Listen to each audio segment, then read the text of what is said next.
आइए आप सबको प्रभु यीशु मसीह के शक्तिशाली वचन सुनते हैं। ढेर सारा आशीष प्राप्त होगा। बाइबल में अनेक ऐसे वचन हैं जो मनुष्य के जीवन को बदलने की शक्ति रखते हैं। ये वचन केवल शब्द नहीं बल्कि परमेश्वर के जीवित और सच्ची आवाज़ है जो हमारे दिल, मन और आत्मा को छूते हैं।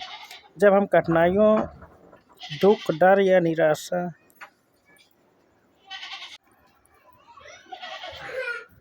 आशा, शक्ति और मार्गदर्शन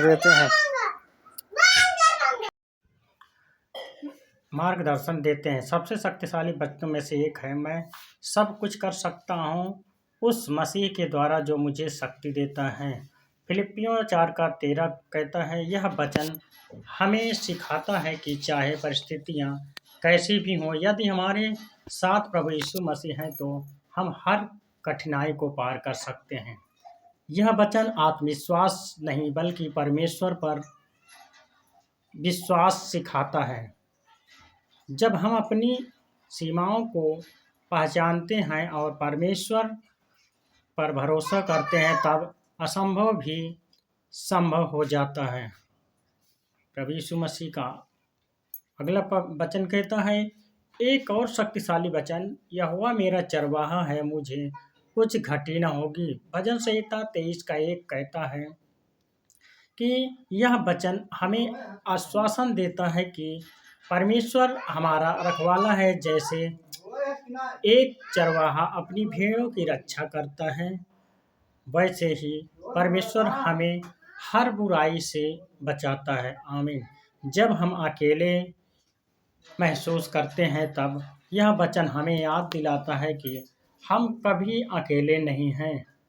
परमेश्वर का धन्यवाद हो। अगला वचन कहता है, क्योंकि परमेश्वर ने जगत से ऐसा प्रेम रखा है कि उसने अपना इकलौता पुत्र दे दिया है।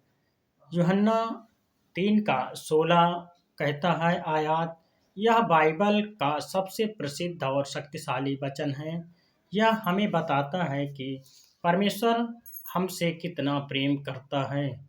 उसने हमारे लिए अपने पुत्र यीशु मसीह को बलिदान किया ताकि हम अनंत जीवन पा सकें। यह प्रेम बिना शर्त का है। चाहे हम जैसे भी हों, परमेश्वर हमें स्वीकार करता है। आमीन। प्रभु का धन्यवाद हो। अगला वचन, डर मत क्योंकि मैं तेरे साथ हूँ, विस्मित मत हो क्योंकि मैं तेरा परमेश्वर हूँ। यशाया 41:10 वचन कहता है, यह वचन डर और चिंता से भरे मन को शांति देता है। जब जीवन में समस्याएं आती हैं तो हम घबरा जाते हैं, लेकिन परमेश्वर हमें कहता है कि हम डरे नहीं क्योंकि वह हमारे साथ है। आमीन। उसकी शक्तिशाली हमें संभालती है और हमें गिरने नहीं देते। प्रभु का धन्यवाद हो। अगला वचन, अपना सारा बोझ यहोवा पर डाल दे, तब वह तुझे संभालेगा। भजन संहिता 55:22 कहता है कि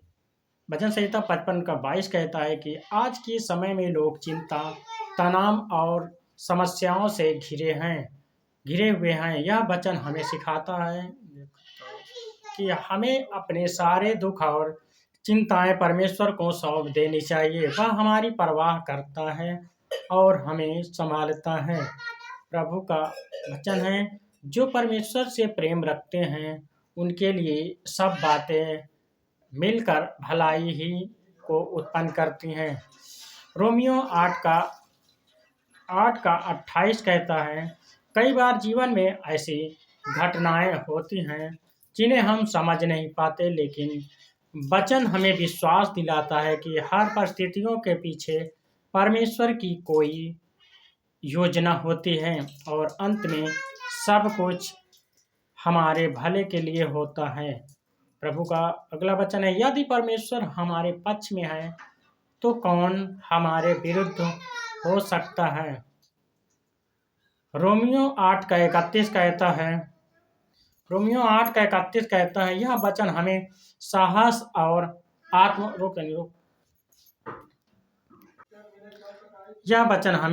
और आत्मबल देता है। जब परमेश्वर हमारे साथ है तो कोई भी शक्ति हमें नुकसान नहीं पहुंचा सकती।